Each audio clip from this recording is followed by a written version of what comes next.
श्रीगुरुभ्यो नमः। श्रीपरमात्मने नमः। श्रीपरमात्मने नमः।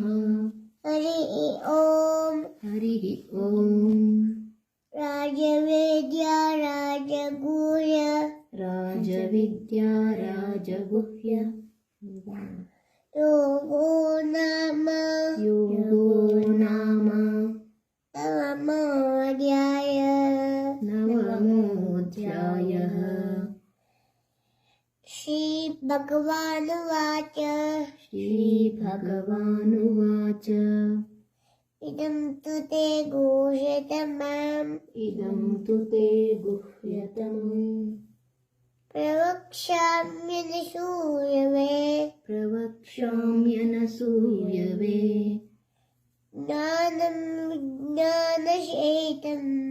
ज्ञानं विज्ञानसहितं ये ज्ञात्वा मोक्षसे यज्ञात्वा मोक्षसे शुभात्। राजविद्या राजगुह्यम् पवित्रमिदमुत्तमम्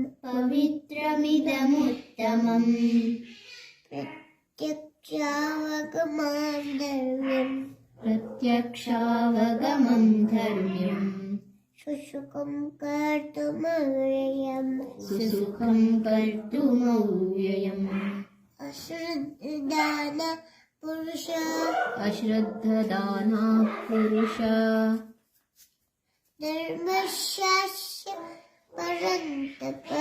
धर्मस्यास्य परन्तप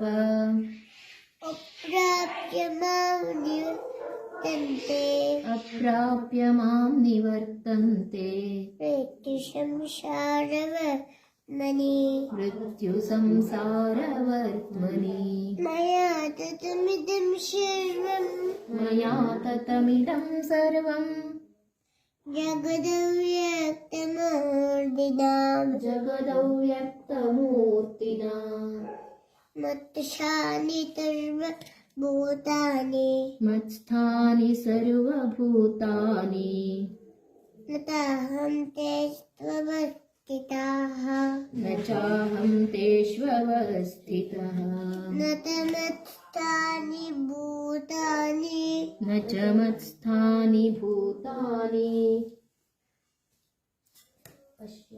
पश्य मे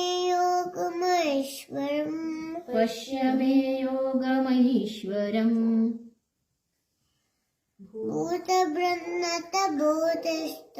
भूतभृन्न च भूतस्थो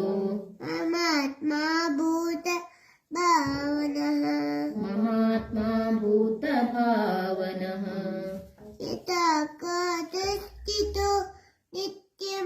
यथाकाशस्थितो नित्यम् वायुः सर्वत्र गो महान् तथा सर्वाणि भूतानि मत्स्थानीत्युपधारय न च मत्स्थानि भूतानि पश्य मे योगमैश्वरम् भूतभृन्न च भूतस्थो ममात्मा भूतभावनः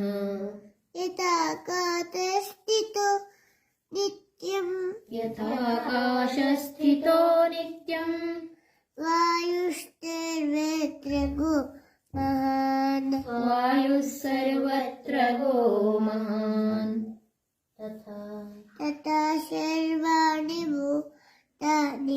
तथा सर्वाणि भूतानि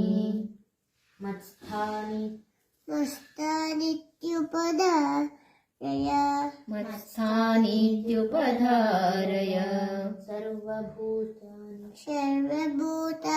कौन्तेय सर्वभूतानि कौन्तेय प्रकृतिं यान्ति मामिकाम् प्रकृतिं यान्ति मामिकाम् कल्पक्षये पुनस्तानि कल्पक्षये पुनस्तानि कल्पादौ विसृजाम्यहम् प्रकृतिं स्वामस्तभ्य प्रकृतिं स्वामवष्टभ्य विसृजामि पुनः पुनः विसृजामि पुनः पुनः भूतब्रह्ममिमं कृष्णम् भूतभ्रममिमं कृत्स्नम् अवशं प्रकृष्टे वशात् अवशं प्रकृतेर्वशात् न तमां तानि कर्माणि न च मां तानि कर्माणि निवर्तन्ति धनञ्जय निबध्नन्ति धनञ्जय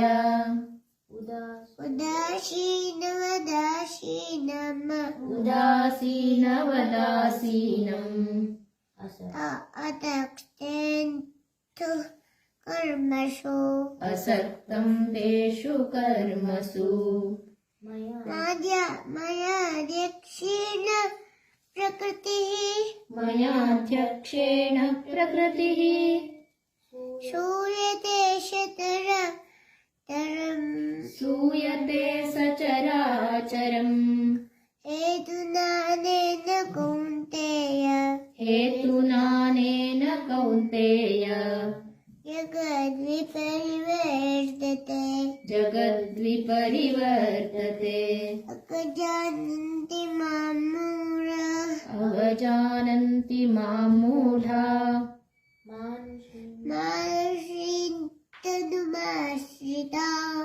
मानुषीं तनुमाश्रिताः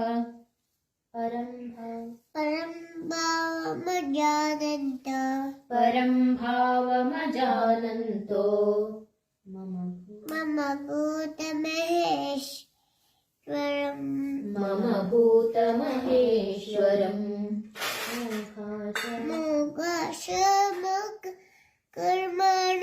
मोघाशामोघकर्माणो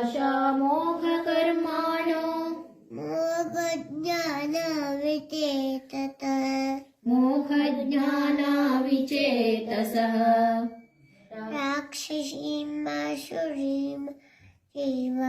राक्षसीमासुरीं चैव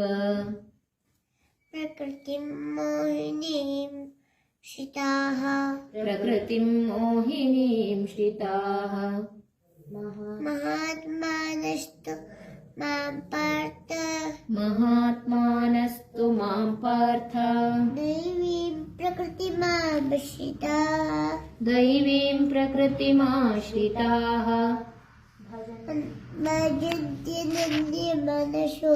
भजन्त्यनन्यमनसो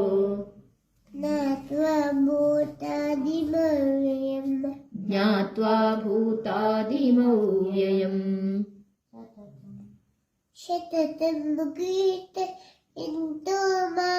सततं कीर्तयन्तो माम्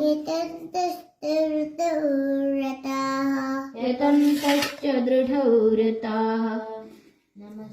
नमस्यन्त्यश्च मां भक्त्या नमस्यन्तश्च मां भक्त्या नित्ययुक्ता उपासते नित्ययुक्ता उपासते ज्ञानयज्ञेन चाप्यन्ये ज्ञानयज्ञेन चाप्यन्ये यजन्तो मामुपासते यजन्तो मामुपासते एकत्वेन पृथक्त्वेन एकत्वेन पृथक्त्वेन बहुधा विश्वतोमुखम् अहं क्रतुरहं अहं क्रतुरहं यज्ञः स्वधाहमहमौषधम् मन्त्रोऽहमहमेवाज्यम् अहमग्निरहं हुतम् पिताहमस्य जगतो माता दाता पितामहः माता धाता पितामहः वेद्यं पवित्रमोकार वेद्यं पवित्रमोङ्कार रुक्सामः सुरेवचिम् रुक्सामयजुरेव च गतिर्भर्ता सुबुद्धक्ति गतिर्भर्ता प्रभुः साक्षी निवासः शरणं सुहृत्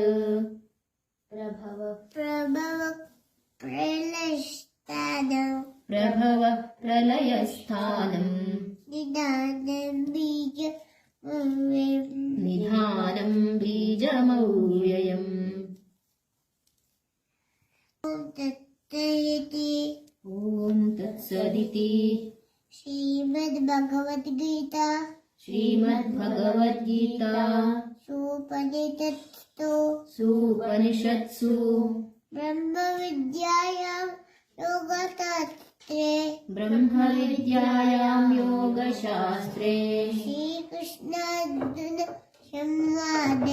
श्रीकृष्णार्जुनसंवादे